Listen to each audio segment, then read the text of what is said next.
Hey guys, it's time to build the front door of the barn. So I'm gonna start putting together a series of videos. I don't know if I'll get it all into one.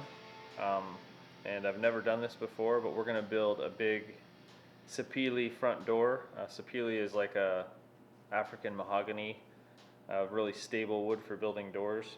So we're gonna start with that. And we have a bunch of boards that we got from the hardwood store. They plane one side and square an edge, and then we have to rip them to width and cut the length. So I want to make sure I know which parts of which boards I'm using for what part of the door, so that we don't get mixed up and have to go get some more wood. So let's go take some tape, some painter's tape, and we'll write on it, and we'll label each one based on what we're going to use them for the door. So let's get going on this, and hopefully you enjoy it. Okay guys, here's our wood that we're going to be working with, and we need to go through and get it labeled.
Alright guys, so now that we have all the pieces and parts marked out, I'll kind of go through and tell you. So the door that we're going to make is a craftsman style door mixed with a rustic door. So we're not going to have raised panels and that kind of thing.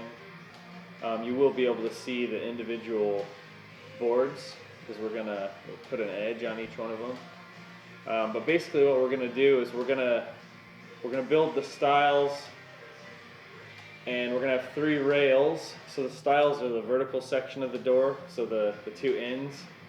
And like paneled doors have like 3 stiles, you know, one on each end and then one in the middle. So we're just going to have 2 stiles, and then we're going to have 3 rails. So the bottom rail, there'll be a middle rail, and then above the middle rail, between the middle rail and the top rail, there'll be a window or multiple windows, and we haven't decided what we're going to do. And then in between the bottom and the middle rail, there's going to be vertical boards. And so the rails and the stiles will be mortise and tenon together, and then the boards in the middle will be tongue and groove. Basically, the boards in the middle, I'm calling them panels. Basically all the way around those boards will be a tongue, and then our stiles and our rails will have a groove to accept the tongue, and then each panel in between will have a tongue and groove. So the last panel will have tongues all the way around it. So that's my plan to start out with. And so first thing we need to do is, since these boards get planed, they get jointed on one edge and squared on another edge. So we have basically one square corner. And I don't have a surface planer, so all I have is a joiner. And so we're going to try to get these, hopefully they look like they're all pretty consistent thicknesses. But that's part of what's going to make this rustic, is we don't have the ability to plane them. So they're pretty good for the most part, and hopefully they're fairly consistent thickness wise. And if we have to take something down, we'll just have to hand plane it. Or if it's narrow enough, most of the boards will be narrow enough. I have a 6-inch joiner, so we should be able to get them at least smooth on the joiner. But that doesn't mean our top and bottoms are parallel. You know, they might be off a little bit.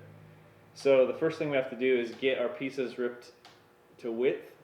So what I'm going to do first is get the stiles made, and then once the stiles are made, I'm going to make the panels that sandwich in between.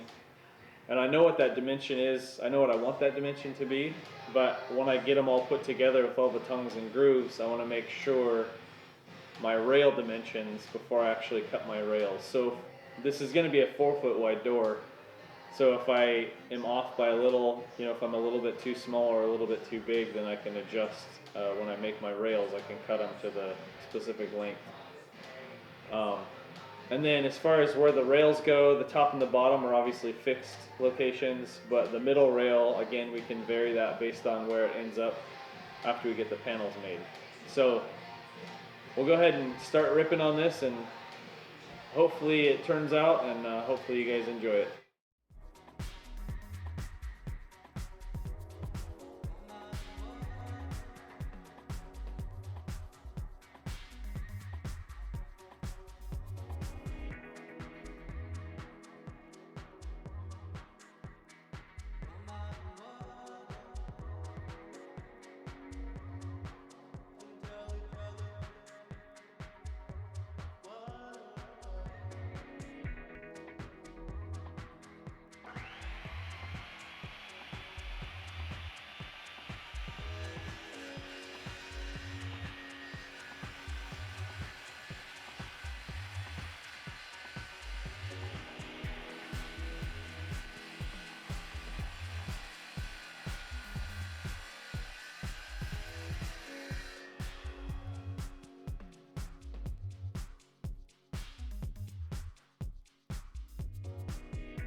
Okay guys, so yesterday we got both of the stiles cut and we got the edges jointed, and I'm finding that they're pretty consistent as far as being even thickness throughout. So I've just been using my joiner to clean up the faces of them, and since this is a rustic door, we're not that concerned about it.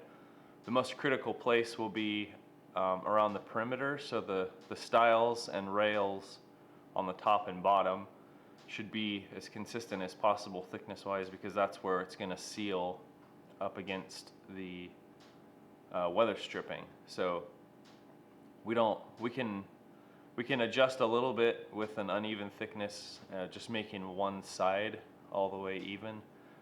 And this is supposed to be a rustic door, so we're not super concerned about it. And we're gonna do some stuff to the edges with the router.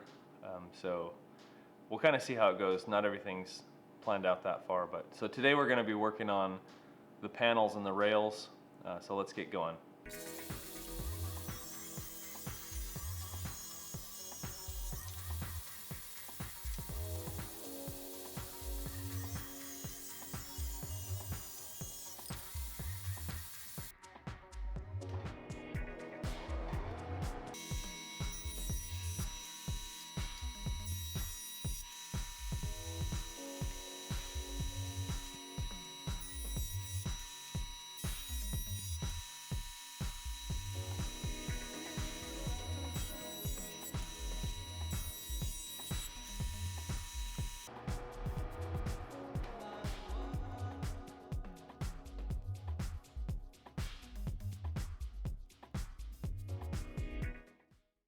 Okay guys, so we've got everything pretty much milled down to the size it needs to be, with the exception of one of the stiles. It's still a little bit thick, and unfortunately we had to go down to 1 inch and 13/16 on everything because one of the stiles has this rough patch right here, and we had to take like 1/8 of an inch just to get down to that little bit left. So that's unfortunate, but we've still got quite a bit of thickness, so it'll still be nice. But the next order of business is to get the panels that go in the middle grooved. So we need to put the dado in and get the tongue on the boards, and then this one that's sitting by itself right here gets a tongue all the way around it so that it can interlock everything together.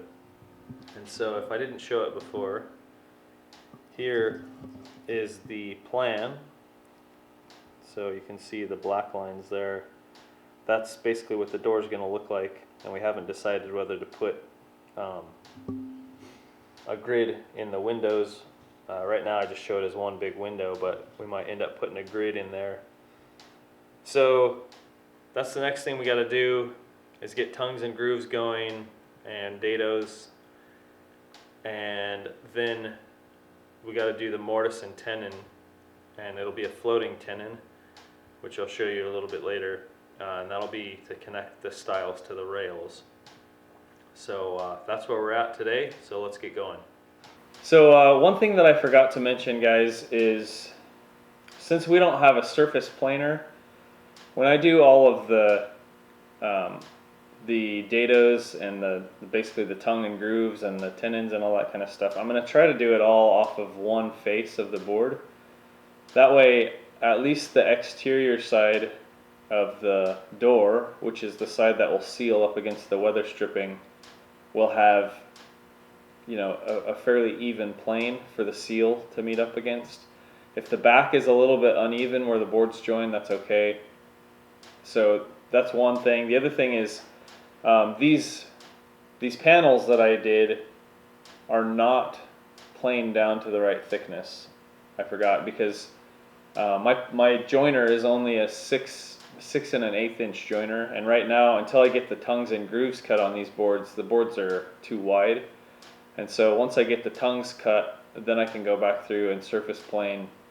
So I need to work off the best side, so that if I need to plane something off, it's the side that needs it more than anything. So that's what we got to do here. I still have to cut my rails to length, and I was waiting until I knew how wide my panel was. But I may go ahead and cut those rails so that they're all the same before I switch out to my dado blade on my table saw, because I get the best square ends with the table saw cut. I might go ahead and cut those to width, and then when I get my panel built in the middle, then I will make sure that that fits instead of doing building the door around the panel. So we'll go with it that way. Alright guys, so we've got the panels all done, tongue and grooved, and they're all clamped together here so that we could, I did one end and then I clamped them all together and then did the other end so that they're all even. And then I've got this jig that I made. There are tools and jigs you can buy for this kind of thing, but this is to make the mortise. So this is the rail, one of the rails. There's one I haven't started on yet. And then over here, you can see that's what I'm doing for the mortise there. And then we've also got, I mortised these are the stiles, and now I'm going to have a floating tenon, and then these are also dadoed to accept the panel, so grooved I guess you could say. So both the stiles are done. This rail's done. I'm almost done with this rail, and then I got one more to go. I've done the other end of this rail already, and it kind of takes a long time because my plunge router doesn't go deep enough on one pass, so I've actually got to lower the bit to the max. There's a line on the bit that says not to go, beyond this line in the chuck. So I gotta basically do 2 passes to get, well, more than 2 passes, but I have to stop in the middle and lower the bit on each one. And I don't want to move the jig, because then I might not put it back in the exact same spot. So I gotta raise and lower the bit for every mortise that I make. So after this is all done, we'll groove the rails. So the bottom rail gets a groove for the panel, the middle rail gets a groove for the panel, and then another one for the window on the top, and then the top rail gets a groove for the window. So we'll run all those after we're done with the mortises. All right, guys. So here's the door frame installed. And I'm coming out here to measure the hinge locations for the door so I can route them on the door. But this is how she turned out.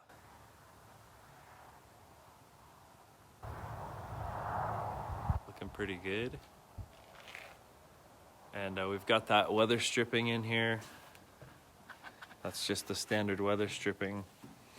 And then we got our big beefy hinges. So this is just our old OSB door that we had here temporarily. And we just put it back in here with the different hinge locations, cut it down to size. So we'll head back into the shop and take a look at the progress on the door now. Okay guys, the door is almost done. We spent some time sanding and doing that kind of stuff yesterday, and we got our windows put in yesterday. I built them a couple days ago, and we got all of our grooves cut in. And so really we just have a little bit of touch-up stuff to do. I got to cut the hinges in. And then I've also got a special seal that I'm putting on the bottom of this, and I'll show you that. So this is the seal that gets put in, and it gets, they call it like a half mortise. And this isn't the right side of the door. This is the inside, but this goes on the outside. And so it's about a 1/2 inch thick. And so I actually have to do like a rabbet on the bottom of the door, and then this is recessed. But the way it works basically is when this little plunger hits the jamb, the seal pops out at the bottom. And I think the first time I had kind of seen these was when we were in Australia, and I think they are more common in the States than I thought. But they're used on more commercial stuff and not residential. But it's a really soft gasket on the bottom, and you know, it puts constant pressure down, and it works on an uneven surface. And then the great thing about it is when you open the door, it lifts up out of the way completely. And then that way, if you have a rug or something like that inside, it doesn't drag on your rug. Doesn't rub on your threshold. A lot of the I guess standard doors that come with seals on the bottom, the seals end up ripping up eventually because they rub on the threshold all the time. So this is kind of a clean way. As soon as you open the door, it lifts up. I'm sure it rubs a little bit, but for the most part, it clears. So anyway, this one is made by Pemco. So you can. And they're cuttable. This one's 48 inches, so it fits the door perfectly. Although I might have to cut it down just a smidge. There's little end plates on the ends to cover the guts that go on the inside. And this is fully adjustable from a 1/4 inch gap under your door all the way up to 3/4. And I've planned for a 1/4 inch gap. Sorry, it's from an 1/8 inch to 3/4 of an inch. And I've planned for a 1/4 inch gap under the door. One of the reasons is just because when this comes all the way out, it's not the anodized black anymore. It's the silver seal, and I don't like that a whole lot. So, but one of the things they don't tell you when you're ordering stuff. So anyway, I got to get that put in. We got to get the hinges cut, and a few little touch-up areas, a little bit more sanding, and this thing's ready to get put up. And it weighs a ton. It's hard for me to flip over by myself. I mean, mostly awkward, but it is pretty heavy. So Anyway, that is an update for now, and we'll check back in with you a little bit later. Okay guys, so we've got the door pretty much done, except for the finish. So we've got our doorknob area cut out with the plunger. We've got our hinges routed, and then we have the bottom of the door rabbeted at the bottom to accept our door bottom, automatic door bottom. And I mentioned that door bottom before, and unfortunately, the one that we got was faulty and it didn't work right. So I have to wait for the new one to come, but we can go ahead and get the door mounted and everything, since the bar's not really sealed up anything. But I wanted to get the finish underneath that door bottom anyway, just in case any moisture or anything gets back there, the wood will still be protected. So enjoy. I'm gonna get going on the finish, and hope you liked it. I didn't get into much detail, but if you have any questions or anything, feel free to leave a comment. I don't have all the right tools, so it's not perfect, but I'm pretty happy with how it turned out overall. So the biggest question that is left in my mind is some of the filler I used in a couple of spots, very minor.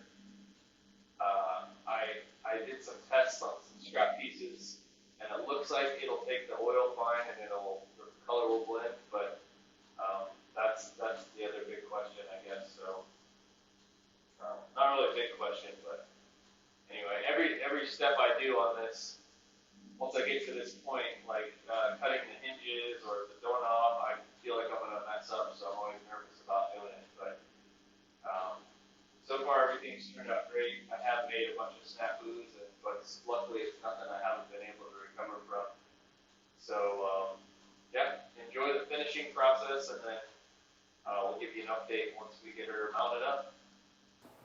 So this is actually what I'm using, this Watco teak oil, and it's made specifically for mahogany kind of wood. Teak, mahogany, and rosewood are kind of the types of wood, and then this is Sapele, which is very similar to mahogany. So yeah, we're gonna go for it.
So the idea with this teak oil is when you put it down, you're doing more of like a flood coat.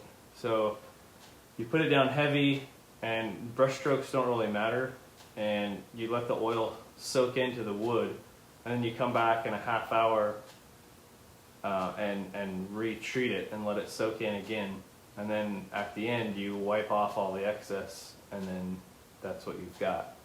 So I've done the initial treatment, and then I went back per the directions and hit any spots. I basically just went over everything again to hit any spots that had soaked up the oil really fast. And then now we wait for a half hour, and then we come back and finish it in about a half hour. And then we let it sit for another 10 minutes, and that's it. So it's pretty nice, nice even finish. Doesn't show sanding marks if you left any sanding marks. It really soaks into this filler. I'm liking how that's turning out, so pretty happy with it so far. So I'll be back in just a short period.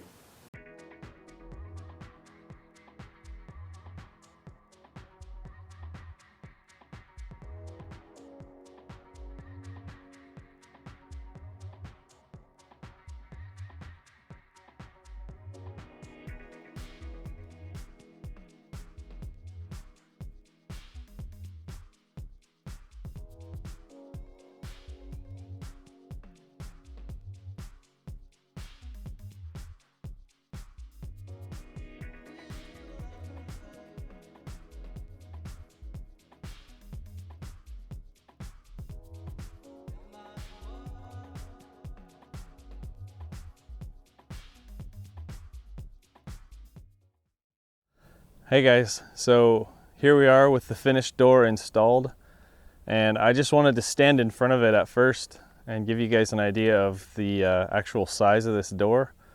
So I'm a couple inches shorter than 6 feet, and you know, I'm barely coming up to the bottom of the glass, or past the bottom of the glass. So this is a 7-foot tall door, and it's 4 feet wide, so you get kind of the scale. You couldn't really tell very well, I don't think, in the videos before, because there was nothing relation to compare it with. So here it is, and then I'll bring you over and give you a close-up view of it here in just a second. Okay guys, here it is, the finished door installed in the spot, and I think it turned out pretty good for not having all the right tools. There's a few things I wish would have been a little better, but all in all, it looks great. And so the windows have been ordered, like I mentioned before. They're supposed to be here December 8th. This is the Monday before Thanksgiving. And then we have that semi-mortise there, or rabbit I guess, for that door bottom. And the original one that I got, that you guys saw in the video, was defective and it didn't work, so that one is sent back, and I'm supposed to be getting the new one today. So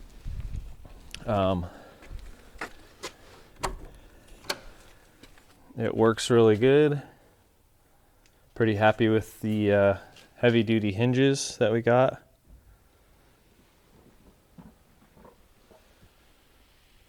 And then we've got the weather stripping in there. So this is basically just like a door jamb that you would buy with a pre-hung door. So it's got the standard weather stripping in there, which is available.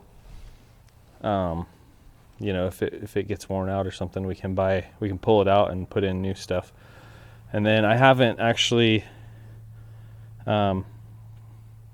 countersunk this yet, and then we also have to put the deadbolt in, but we're going to get a smart lock for the deadbolt, so I haven't drilled the door or the jamb for that.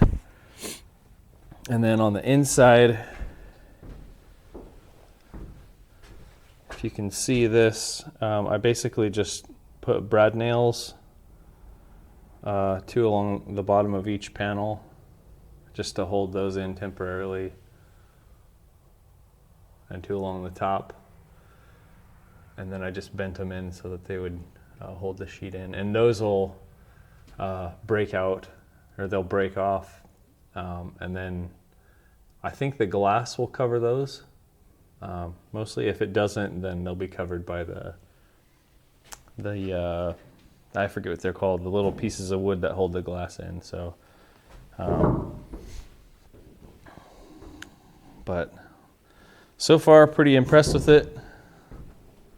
Hope you guys enjoyed that. I know I didn't get too detailed on the making of, but at least you got to see the finished product. So thanks for watching, and don't forget to hit that subscribe button and give us a thumbs up, and please share the video. And the more you guys support us, more often we'll be able to make videos like this too. So thank you very much.